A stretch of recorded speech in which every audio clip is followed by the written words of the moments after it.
Coming to you from deep inside the bowels of a great big empty. Get ready for another episode of The Home Defense Show with Skip Coryell.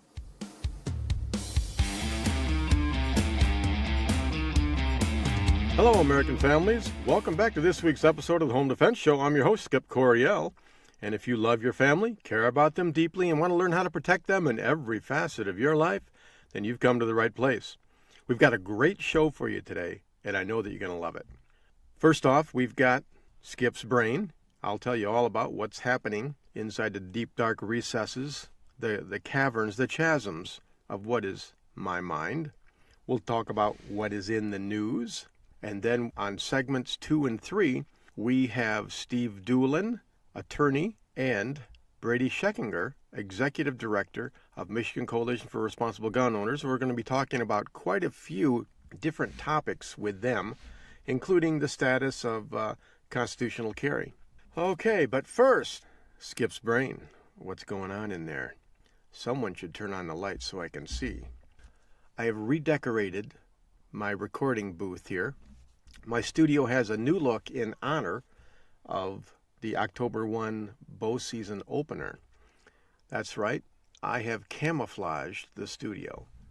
It is sound-absorbing camouflage fabric, and it looks awesome. I half expect a deer to run out in front of me, and I'm inside. But it looks good, feels good, and it just puts me in the right frame of mind. It's a beautiful ambiance to be surrounded on all four sides by camouflage. Speaking of camouflage and deer, I just changed the string on my crossbow. I was going to take it in to a professional and have it done, but then I ran across on YouTube where there's instructions on how you can do it yourself. And I went ahead and did that, probably saved myself $20-25. So that feels good. And then later on today, I have a date with a 6-year-old little girl named Amethyst and her brother Phoenix, 7-year-old. They want to go out and shoot crossbows, so we'll be making sure that's all sighted in, and I'll get a little practice. And the only problem is when I let them shoot, I usually lose a crossbow bolt. Boy, and those things cost, you're talking $20 a piece, for the head and the shaft. But hey, I love my kids. It's what I do. So $20 a shot. I'm ready for winter. I've got all the wood in, and I've got most of the food in. All I really have to do is finish up with pear juice and apple juice. I got started on the pear juice just a little while ago, and we'll be finishing up on that in the next week or so. So we're looking good there. Before we get too much further into the show, first things first, it's time to crack the dew. Here we go. Oh, I love that sound. That sound just wakes me up inside. Oh, the first drink of the day. Here we go. Oh, wow. That's good. There's nothing like ice cold chemicals to just put a man at ease, calm him down, and contemplate the complexity of the universe. It's just awesome. Okay, now let's dig into the news. What's in the news? Boy, if you go on Drudge right now, man, you might become suicidal. Whole world's going to hell in a handbasket. I know I say that every week, but man, you go on there, you got earthquakes all over the place. You got hurricanes all over the place. You've got riots all over the place. You've got the impending fall of the dollar, financial doom. You've got famine. You've got pestilence. It sounds like I'm reading out of the book of Revelations instead of Drudge Report. So let's just stay away from that this morning. I think everyone is sufficiently depressed already. I got an article, I think this was from bearingarms.com. It says, UK's Nigel Farage, I think that's a politician, police should be armed, written by Tom Knighton. When I read that title, I thought, Well, duh. Of course police should be armed. Whoever heard of police that weren't armed? But apparently, in the United Kingdom, there's a lot of police that they don't trust with a weapon. Crazy Brits. Anyways, here's the article. There's just something odd about the idea of an unarmed police officer to an American mind. No kidding. After all, we arm our police all the time. Even the ones scooting about on a Segway or pedaling down the sidewalk on a bicycle are armed, for crying out loud. How else would we expect police officers to deal with violence should they encounter it? You know, that raises a point. Here in America, there's a certain segment of the population that's worried about the police being too armed, having, MRAPs and armored vehicles and things like that. And when you juxtapose that to the United Kingdom police, they don't even have a .38 revolver. I mean, come on. I'm better armed than the British police are. It's kind of sad. Here, they're being inundated with terrorism, and their police don't have guns. Reach down and, back there, right around behind you, that's where your head is lodged, inside your cavity there. Reach down, grab it with both hands, twist it, pull it, get it out of there, because you folks are not thinking clearly. You need to have your cops armed. You need to have your citizens armed. My gosh, there's a Islamic terrorist hiding behind every rock.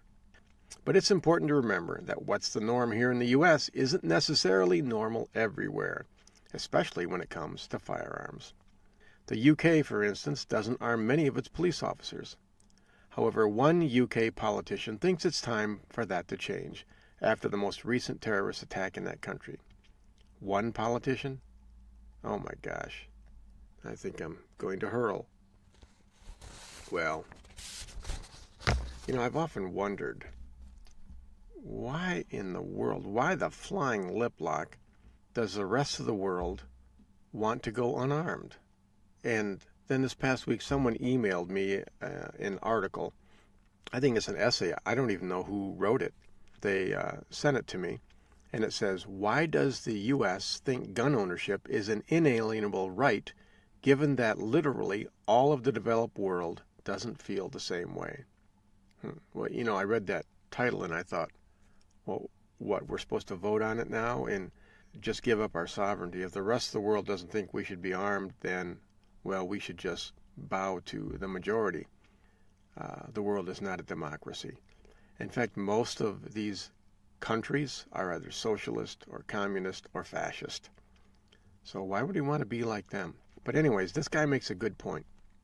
He says, the fundamental right is self-ownership, not gun ownership. I read that and I thought, I'm not sure what he means by that. But he goes on. So I want to admit up front that gun ownership cannot be a universal human ethic. A universal human ethic is true for all time and all cultures, in all situations, for all humans. And guns have been around only for 650 years or so. So by definition, there can be no universal human ethic to own guns.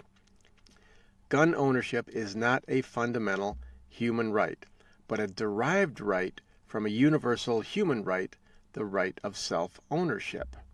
Okay, let's see where this guy's going here. To own something means that I can defend it from theft and abuse. Ownership of something brings with it a whole bunch of ancillary rights. Rights to control, to use, to dispose, to exclude, to gift, to sell, to rent, to defend. So if I own something, I have the right to defend it from being stolen or abused. Okay, I'm with you. Makes sense. Defense is necessary for self-ownership. In fact, if I do not have the right to defend what I own, I do not actually own it. Let's say that someone gifts me a diamond ring, and they tell me that I may not defend it from them taking it back from me. Who really owns it? I, or the person who may take it back from me at any time of their choosing? The answer is clear. I don't own it. I'm only holding it for the owner. But doesn't government defend us, so we do not need to defend ourselves? Now, most of our friends from other countries will say that their government is there to defend them, so they need not worry about defending themselves, and thus they have no need of guns. Let's ignore whether it is empirically true that one may wholly rely on the government to well protect our bodies and stay, at least for this answer, on ethics and rights. How would a ruler gain the exclusive right to defend us? A ruler is just a person like you or me.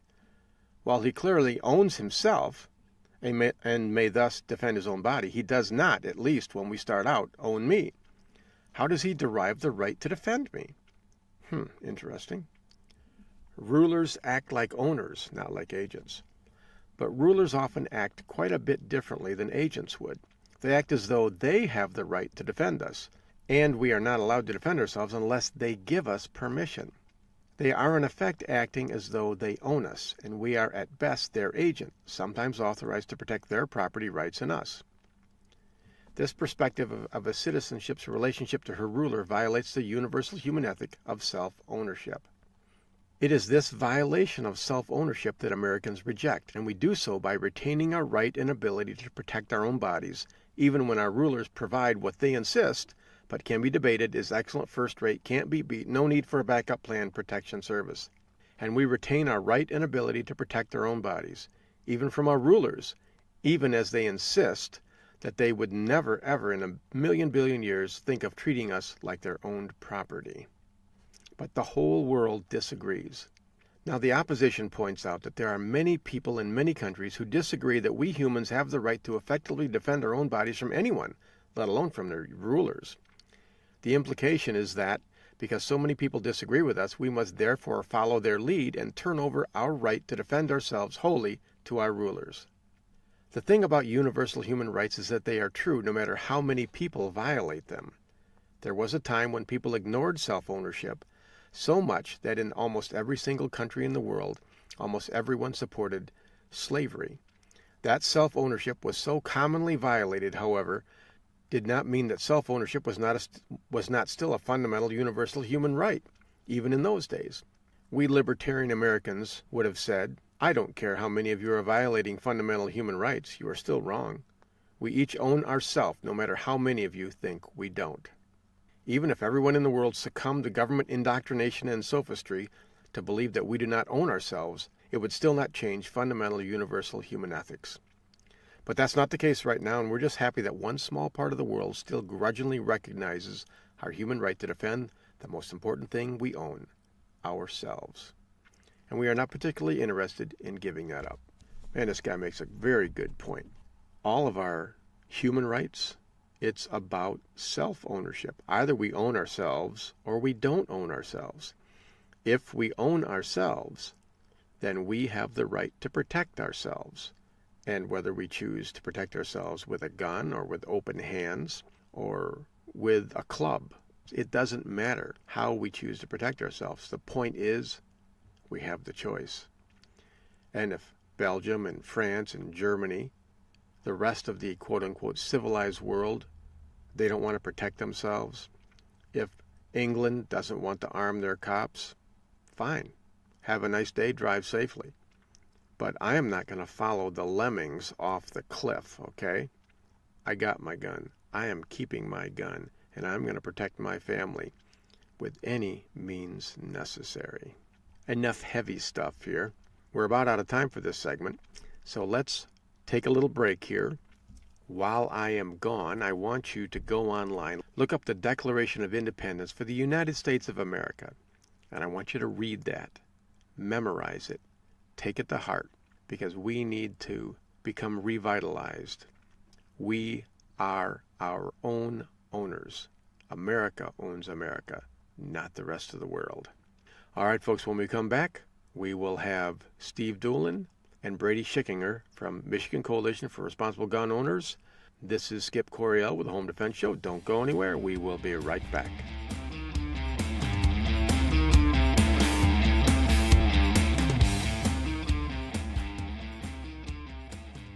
My name is CJ Coryell.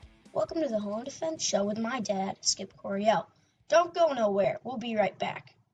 This is Skip Coryell from the Home Defense Show, and I want you to have the very best handgun that money can buy. And that's why we recommend you visit Larry Jackson at Elite Firearms and Training. As a concealed carry instructor, I see people every week out on the range with guns they can't shoot properly because they didn't know what to buy.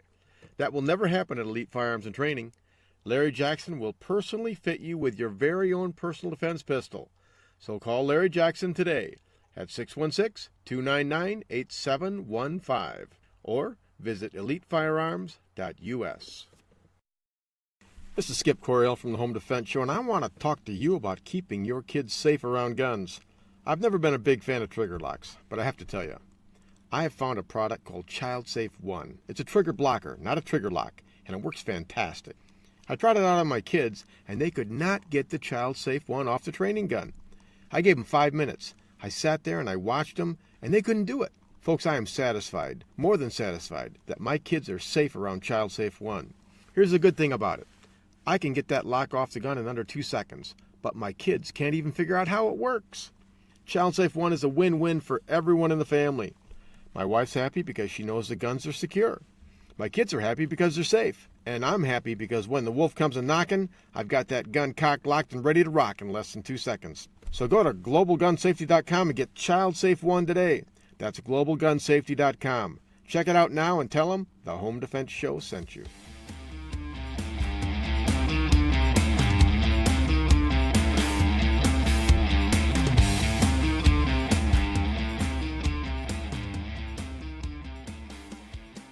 Okay, folks, welcome back to the Home Defense Show. This is your host, Skip Coryell. We have two guests with us today from Michigan Coalition for Responsible Gun Owners. We have Steve Dulan and we have Brady Schickinger. Steve, why don't you start out? Tell us what you do with Michigan Coalition for Responsible Gun Owners.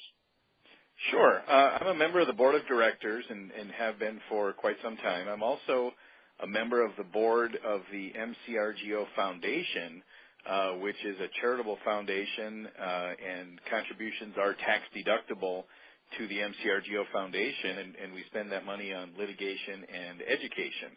So we're an ally of the MCRGO, and I am the person who is a member of both boards. I'm the liaison between the two entities. Okay, and Brady, what do you do? I am the executive director of MCRGO. I have been for the past 5 years. Prior to that, I served as a legislative assistant in the Michigan House of Representatives working on firearms and outdoor recreation policy. And I remember when you were a legislative aide, that was to Joel Sheltrone, which was he was a Democrat, and he was a pretty mean saxophone player, as I recall.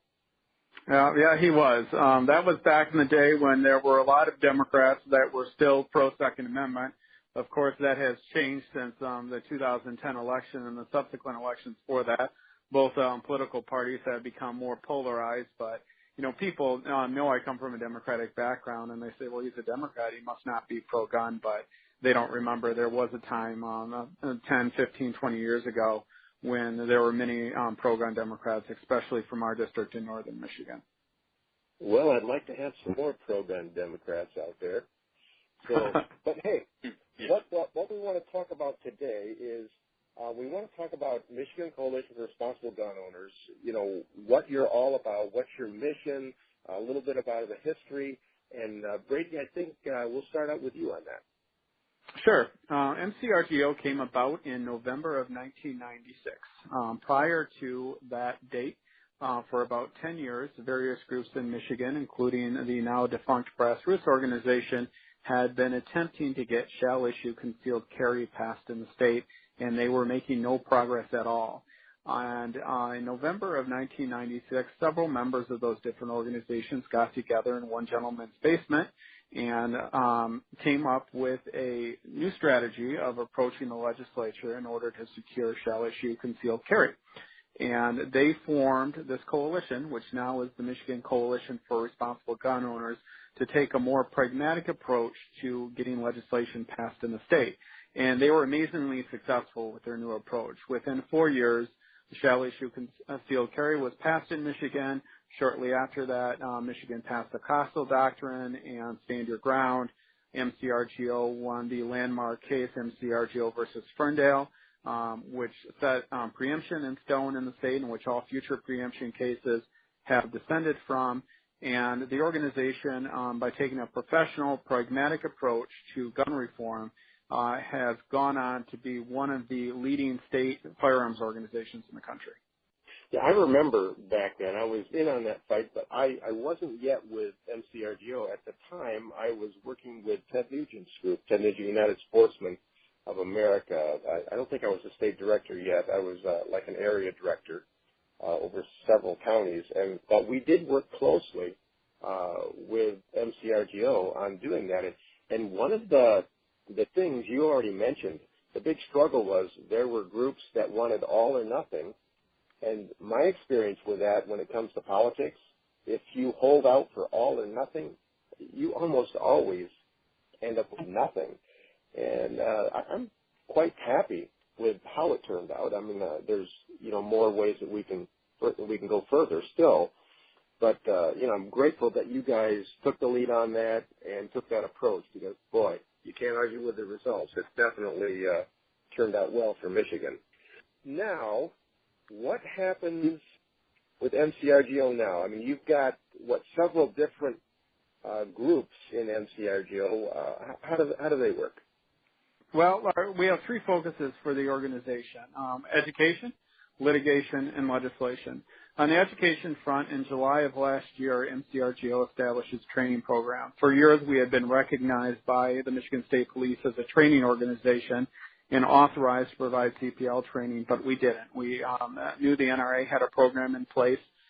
Michigan has a lot of NRA instructors, and that had been going fine until some of the NRA instructors became disgruntled with the organization for a variety of reasons. Several instructors came to us and asked us to set up our own training program. The first year we had anticipating certifying 50 instructors and 500 students. We ended up with over 120 instructors our first year and 2,500 students. So it took off far faster than we ever imagined it would. And it's a training program that's going really well. Legislative side, we are committed to reforming Michigan's gun laws over time, and we're making tremendous progress on that. Michigan's a far more pro-gun state today than it was 20 years ago when MCRGO was founded, much freer state for gun owners. And on the litigation side of that, I'm going to turn that over to Steve, including talking about his current court case down in Jackson. Oh, sure. Yeah, thanks, Brady. One of the cases that the MCRGO Foundation is funding is the case of the Kick and Brass Range down near Jackson in Jackson County. A group of neighbors have decided that they don't like the fact that this range exists or that people shoot or that guns exist, basically. So they gathered together as a group, and they've sued to try to put the range out of business. And the MCRGO Foundation considers it a critical case because we've seen similar actions in other parts of the state, and it looks like the anti-gunners are communicating efficiently, and they're starting to use this type of court tactic, filing lawsuits to try to get ranges shut down or to try to stop people who live in rural areas from shooting on their own land. And so we think this is actually a very important case, and we're funding it. I'm representing Kick and Brass. I'm discounting my fees, but we still need fuel for the fire to keep the case going because we're up against a fairly decent-sized group of well-heeled people who live in a very nice area near the range, and they seem to have some pretty substantial resources against us. And so we've been encouraging folks to make tax-deductible donations to the foundation that would be earmarked for this Kick and Brass case. It's not the only case that the foundation is funding right now. In fact, I'm involved with an appeal to the Michigan Supreme Court right now on the issue of the University of Michigan having a gun ban, which we believe is in violation of state preemption. But this Kick and Brass case is extremely critical because if the anti-gunners succeed, we predict that there will be similar actions all over the state fairly quickly. Steve, what happens as far as court precedent if we lose this case? Well, if we lose this case, it opens floodgates of litigation is what happens. So, one thing that's really a shocker to the anti-gunners actually is how not everybody who is involved in the firearms industry is rich. They have this wrong impression that just because the gun industry overall is large and a lot of people shoot and own guns in the U.S., that somehow everybody who's involved in the shooting sports has extremely deep pockets. So what we're mostly concerned with is that if those floodgates open, there will be a lot of small ranges and a lot of individuals who are just sort of used to the freedom of shooting on their own property who will suddenly be facing very expensive litigation. And in some cases, that's going to mean that those folks are going to choose to simply stop shooting versus having the fight. You know, I've represented various gun clubs and individuals who have ranges, and the truth is there's not a lot of profit margin there, if any. Most of them are really just kind of barely ticking by financially, and they frankly couldn't afford a huge lawsuit. Groups like this could just file the lawsuit, and they would have to just fold their range simply because they don't have the financial assets to resist. Yeah, exactly right. So, I feel like this case is, the old Dutch boy who put his finger in the dike. We've got to stop this right now and plug this hole and send a message to the anti-gunners who definitely communicate with one another that this kind of action won't be successful. Could this even affect individuals? For example, I routinely go out on my back, 40 here and go ahead and practice in a rural area. There's housing development across the road. Could this affect, just individuals who shoot on their own property? Yeah, in fact, some of those individuals are probably even more vulnerable because they probably don't have ranges that are covered by Michigan's Range Protection Act. If you're just sort of a plinker, and that's how I grew up in the UP, we'd just go find a safe place like a gravel pit or something and shoot at some cans or bottles. If you do that kind of informal shooting, you probably are going to have a problem finding the protections of the Range Protection Act, and those folks are the most vulnerable to the new real estate developments that do what we call coming to the nuisance, where they'll build a fairly expensive subdivision. They don't think about the fact that they're in close proximity to farming, shooting, and hunting. That's just not on the radar of a lot of the folks who buy these properties. Well, it sounds pretty important to me, like we need to win this one right out of the box, or else we're going to be, fighting them on the beaches here. So, Brady, can you tell the listeners here how they can contribute to the foundation? Sure. MCRGO's website is at www.m as in Michigan, crgo.org. And then by going to the top of the homepage, the third tab over is the contribution tab. If you click on that and then click on the legal fund, you can make a donation to the MCRGO Legal Foundation. That's a 501c3 organization separate from the MCRGO parent organization, and all contributions to the legal fund are tax deductible as a 501c3. All right, that's fantastic. Thanks for that information. Guys, when we come back, I want to talk about constitutional carry, about some of the pro-gun bills that are in the legislature right now, and get an update and prognosis on what we think is going to happen there. But while we're gone here, listeners, you'll have about 2 minutes. Head on out to mcrgo.org and make a donation to the foundation so that we can keep the Kickin' Brass gun range open. All right, this is Skip Coyle on the Home Defense Show. Don't go anywhere. We will be right back.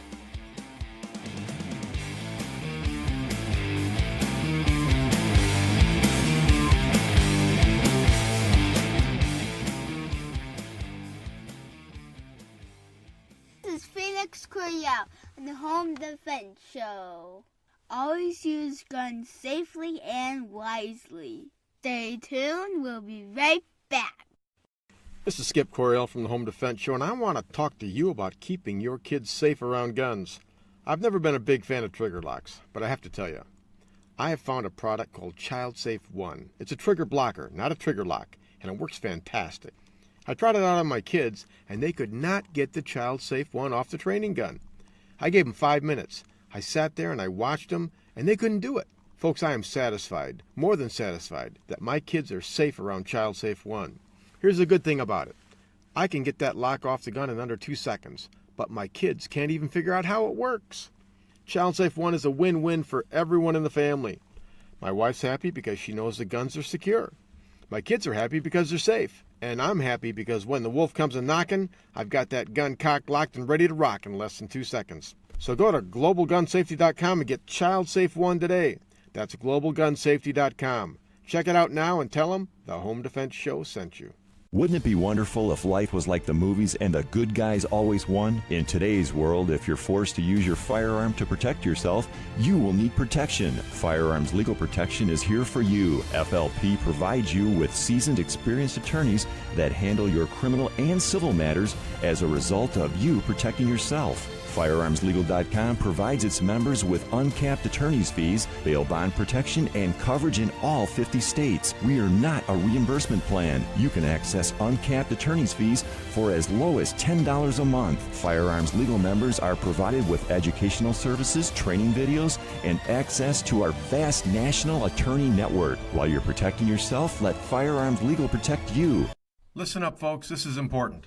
There are plenty of legal protection services out there, but none will protect you as well as Firearms Legal Protection. This is the one I use and the only one I recommend. Visit firearmslegal.com/Midwest Tactical and protect your family now.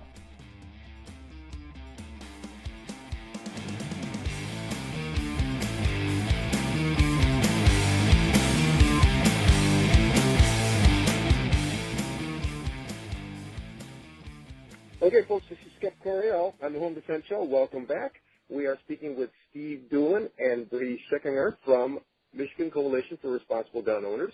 Which one of you wants to start out? What I'd like to talk about is constitutional carry. I'd like to get an update on that, plus all the other legislative efforts that we have going in Michigan right now. Who wants to start it out? I can go ahead and start, and Steve, if you want to butt in when you have something to say, go ahead and interrupt me. How's that? Will do.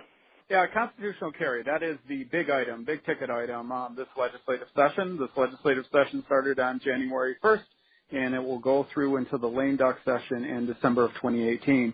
So listeners should be aware that Michigan has 2-year legislative sessions. They won't end, the legislative session does not end at the end of this year.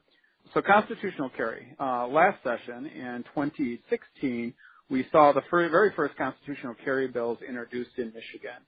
And that was groundbreaking. This is a big national trend moving toward permitless concealed carry. Some states, it also includes open carry. Of course, Michigan already has permitless open carry. Our Constitution protects open carry. There's never been a permit needed for it under law. But permitless concealed carry or constitutional carry in Michigan is what we're looking at now. And this spring, we had our first constitutional carry bills come out of House Judiciary Committee. And then much to the surprise of a lot of people, they passed the full House of Representatives easily within weeks of coming out of House Committee. And shortly after that, the House of Representatives went on summer break. They are back now in session. The Senate now has a hold of the bills. They are in Senate General Government Committee. And the question is, when are these bills going to get a hearing in the Senate, and are they going to get a hearing at this session? Well, what do you think? What's Brady's best guess? So, as many of your listeners know, our current governor, although he is a Republican, because of some personal experiences he has had with firearms in the past, has been a bit leery about signing firearms legislation. That's my political way of saying it. We fought for years to get CCL reform passed, which eliminated the county gun boards. And now that it's passed and signed into law, Senator finally signed it on the third try, has really spread up the process of getting a concealed pistol license in the state. That took Michigan from a shall-issue light state to a true shall-issue state. So constitutional carry is our next step, and getting this permitless concealed carry process passed. Our expectation and what we know is that Snyder is very leery about signing it.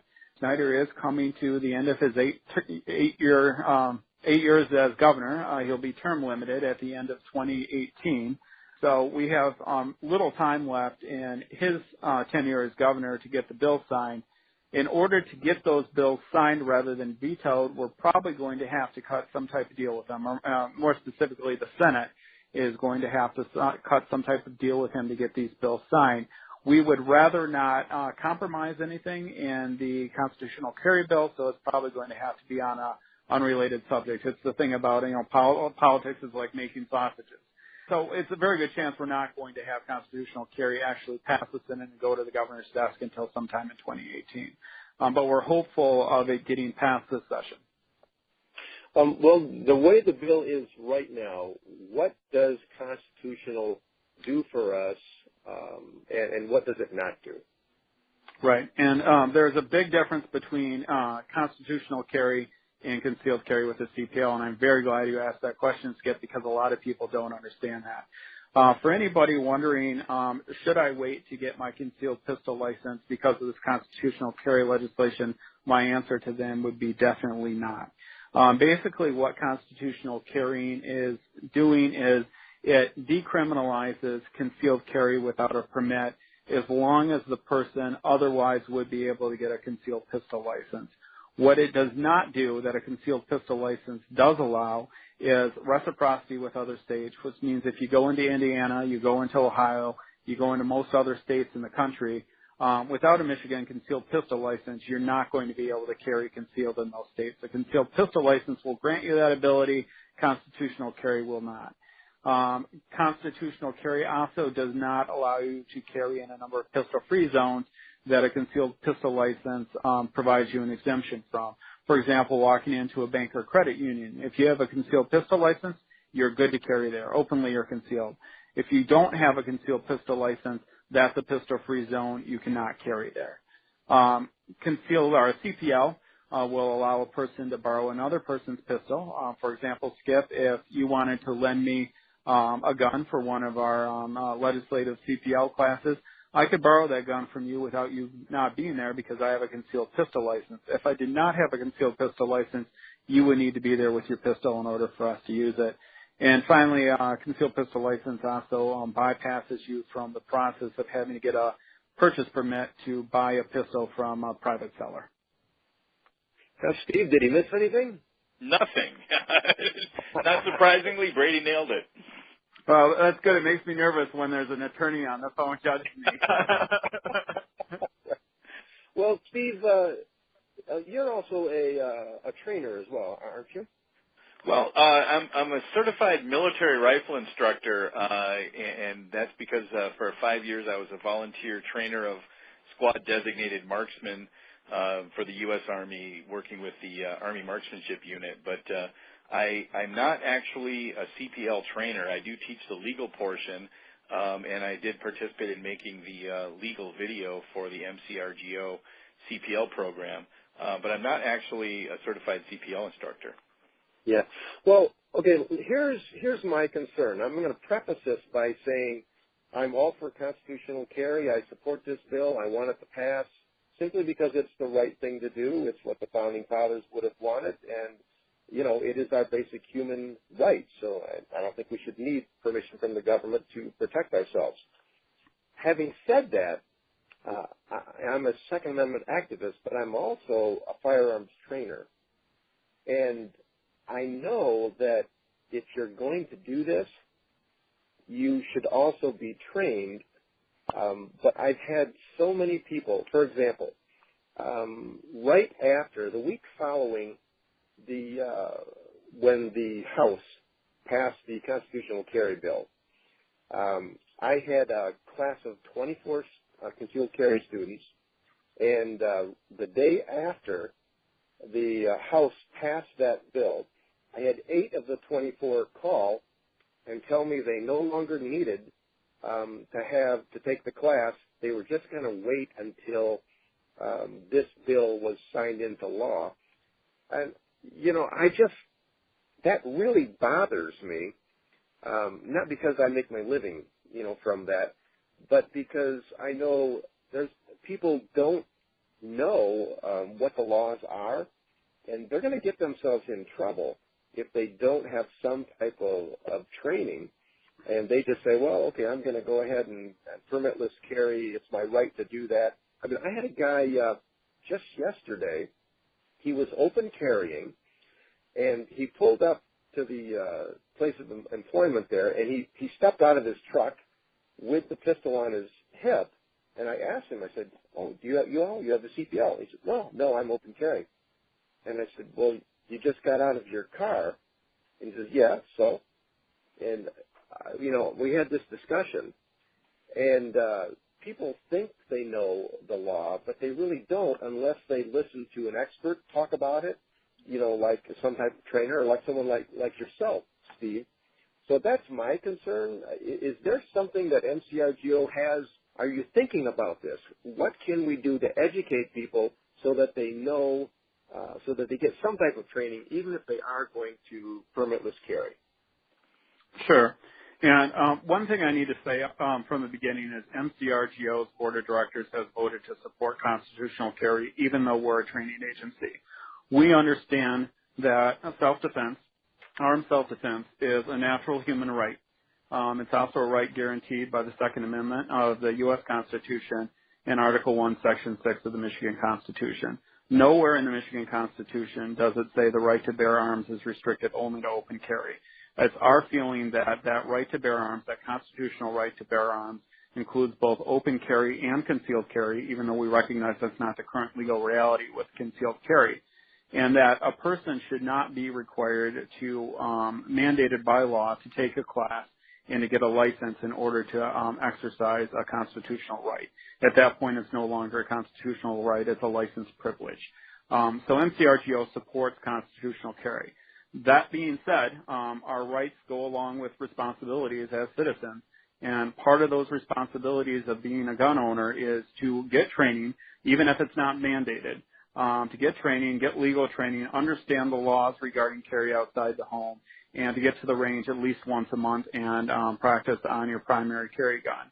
And what I think a lot of people don't understand at this point is what we discussed a few minutes ago, and that's the difference between the basic rights that constitutional carry would provide and all the additional benefits that a concealed pistol license would provide.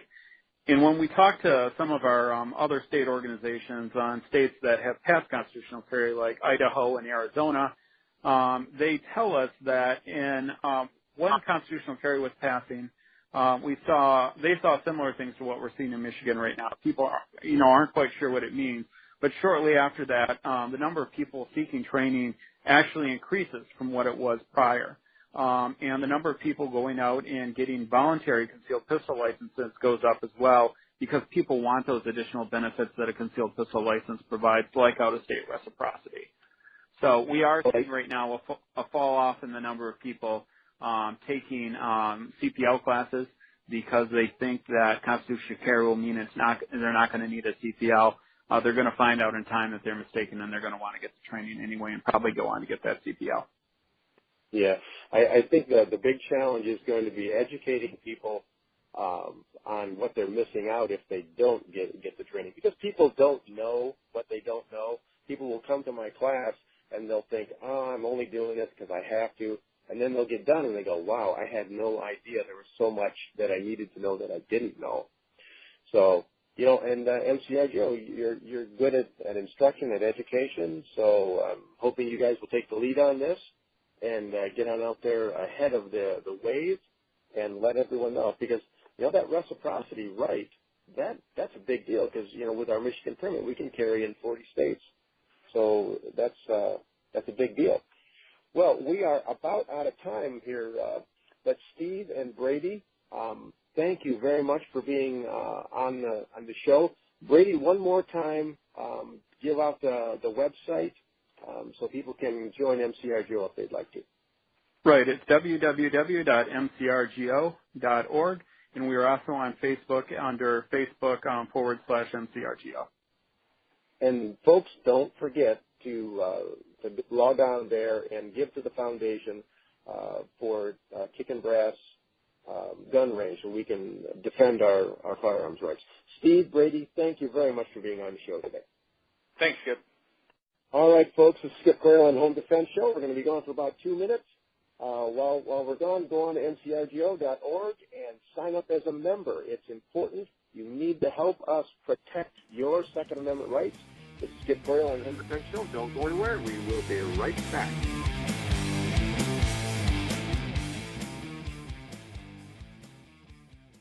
Welcome to my dad's Home Defense Radio show.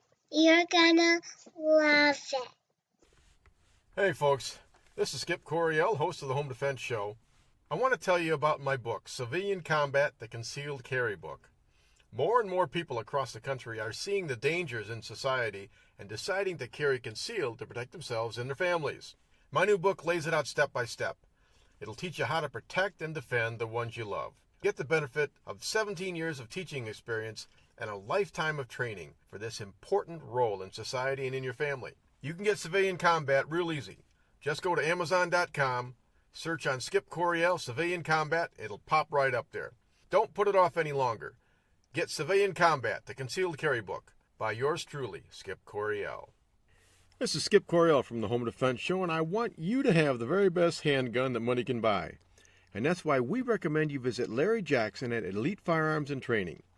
As a concealed carry instructor, I see people every week out on the range with guns they can't shoot properly because they didn't know what to buy. That will never happen at Elite Firearms and Training. Larry Jackson will personally fit you with your very own personal defense pistol.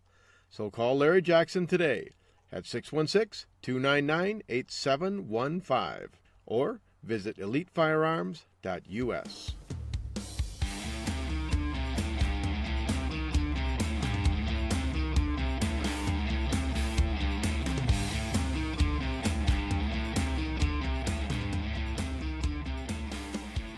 You know why people don't like liberals? Because they lose. If liberals are so fucking smart, how come they lose so goddamn always? Hey, and with a straight face, you're going to tell students that America is so star-spangled awesome that we're the only ones in the world who have freedom? Canada has freedom. Japan has freedom. The UK, France, Italy, Germany, Spain, Australia, Belgium has freedom. So 207 sovereign states in the world, like 180 of them have freedom. Hello, folks. Welcome back to the Home Defense Show. This is your host, Skip Coryell. That previous rant, of course, is from Jeff Daniels, Season 1 of The Newsroom, where he explains to America what freedom really is, and that America isn't the only country with freedom. After all, Belgium has freedom, France, Germany, Australia, England, they all have freedom. And from a certain perspective, Jeff Daniels is right. And this is one reason why I do not allow celebrities, movie stars, to expound to me on what I should believe. Because quite frankly, they're reading from a script and they really don't know what they're talking about. They can't straighten out their own lives, let alone my life. Does Belgium have freedom? Well, yeah, sure. They've got freedom. They get up in the morning, they can move about, they don't have to stay in their house, they're not locked in a jail cell. Does Australia have freedom? Sure. They can go out on the outback if they want. They can get up, move around, just like the people in Belgium. Same thing with England. But we were talking about England just earlier in the show. I think the important thing to remember is that freedom is not binary. Freedom is not a 0 or a 1. It's not black and white. The character that Jeff Daniels was playing seems to think that if you have a little bit of freedom, then you're equal to every other country in the world, just because you have a little bit. And that's not true. Freedom is not binary. There are different levels of freedom. That's the way it's always been. I remember way back in 2009 when I was organizing the Second Amendment March. You know, that's the big march we had on Washington, D.C. You can go to secondamendmentmarch.com or 2amarch.com and check out all of that. But one of the things that struck me was that even here in America, there are different levels of freedom. I would speak to someone in New Jersey, and I'm from Michigan, and we'd be talking about gun laws, what can we do, what can we not do, and they were just in awe of the Michigan gun laws, because we could actually go to the government and get permission, jump through all the hoops, and actually the government would allow us to carry a gun for personal defense. In New Jersey, Maryland, Washington, D.C., New York State, California, places like that, they look at Michigan and go, wow, you guys are awesome. Look at all the things that you can do. And then I'd speak with someone from Texas or Utah, and they'd talk with me about gun laws, and they would become confused when I would tell them that Michigan has to register your pistols by law, and if you don't do it, you're a criminal. And they would feel sorry for all these Michiganders because we're living in an oppressed, tyrannical state. So the point is, freedom is not binary. It's not black or white. It's not all or nothing. There are different levels of freedom. I guess I would liken New Jersey, their level of freedom, to maybe Belgium or France. Because you can't have private ownership of guns there. Same in England. Australia, they took their citizens' guns away a long time ago, and they don't have them back. Have you ever tried to enter Canada with a gun? Only do that if you want to be arrested. So do they have freedom? Sure, they have freedom. Do they have the freedom to protect themselves with a firearm? No, they don't. So that's where my agreement with Jeff Daniels comes to an end. All right. How about MCRGO, Michigan Coalition for Responsible Gun Owners, Steve Dulan and Brady Schickinger, doing a great job to help protect the rights of those in Michigan. I think we need to get behind the MCRGO Foundation and go ahead and donate some money so that we can win the court case with Kickin' Brass. Not just for them, but for all of us. I mean, I want to be able to go out in my backyard here on my 20 acres and shoot if I want to. I don't have to worry about a lawsuit. That reminds me. I used to live on out in the middle of nowhere, probably 10 years ago. And I was teaching a class, and my nearest neighbor was a quarter mile away. And I think there were maybe 10 people in the class, and we were shooting into the side of a hill, a really large hill. And it was probably 300 yards from my neighbor's house where we were at. And we were shooting away, and a lady walks through the woods and walks right up to the firing line, and I had to yell, "Cease fire," so that she didn't get hit.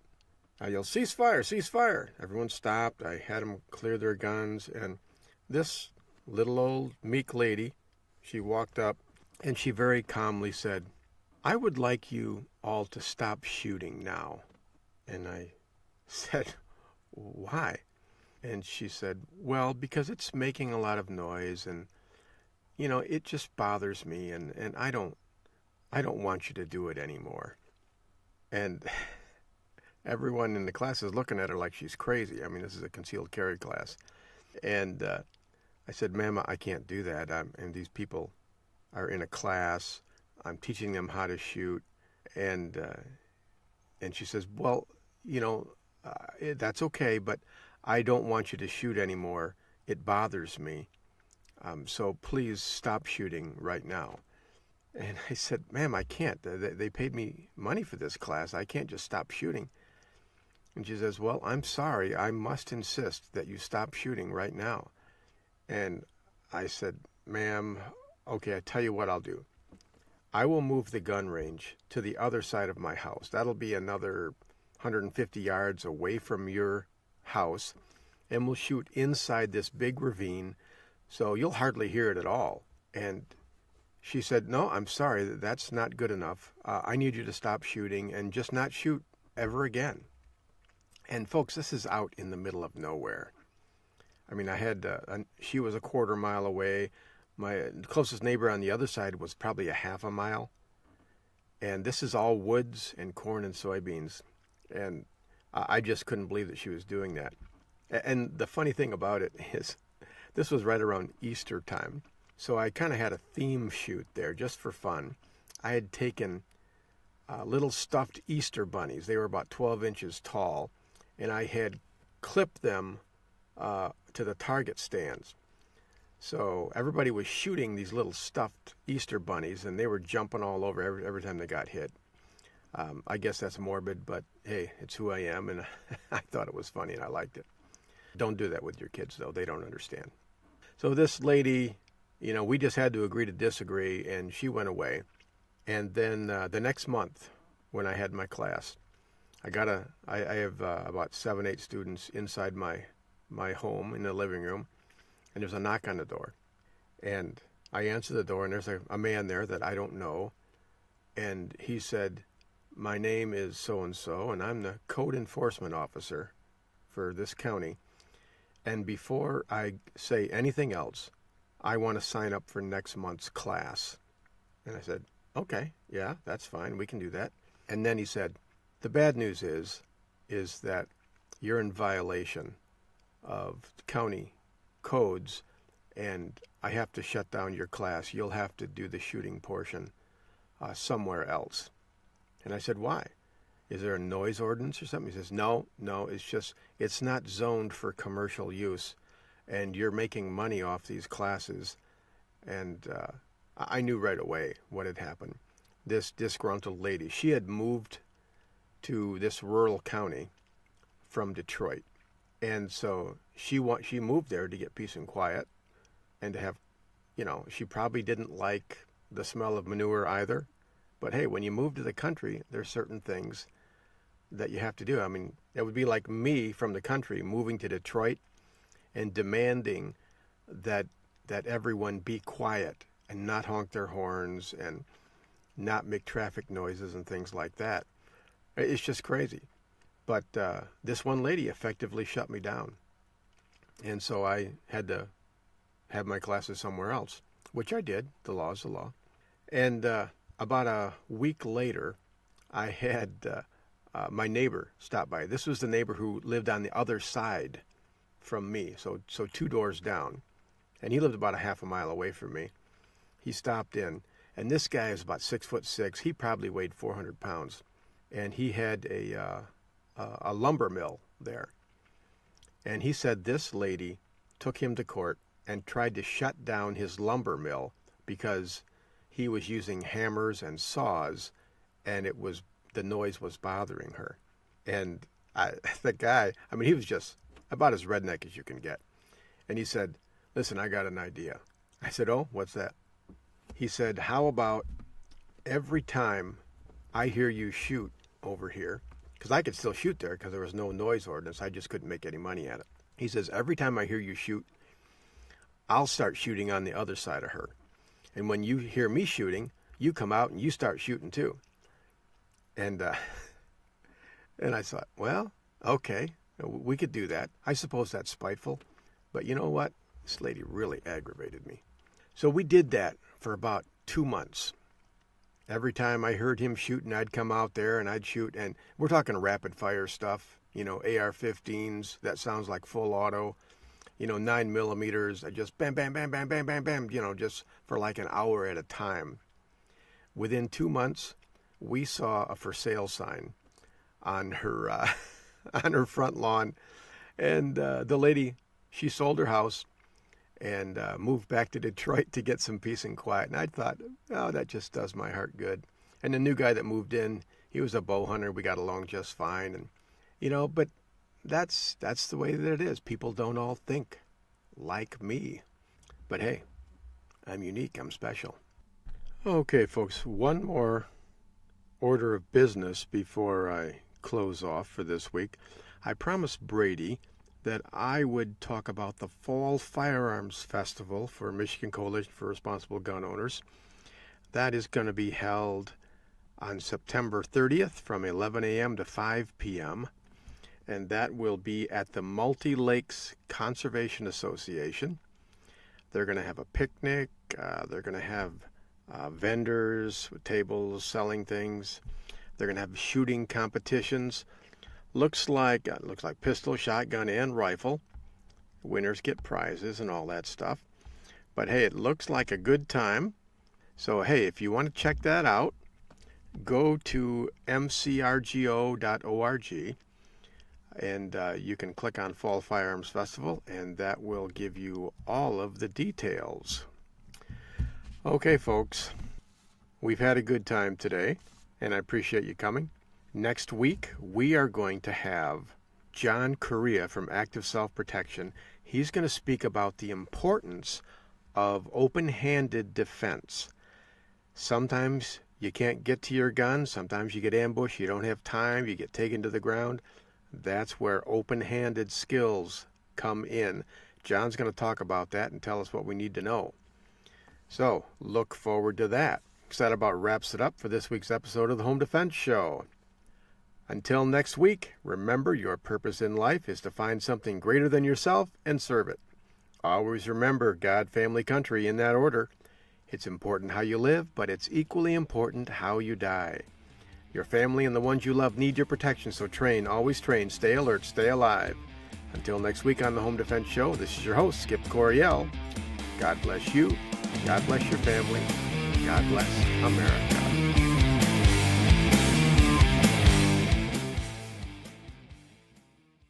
Thank you for joining us this week on the Home Defense Show. Now, get out there and protect the ones you love. We'll see you next week with more of the best in home defense. Bye-bye, boys! Have fun storming the castle!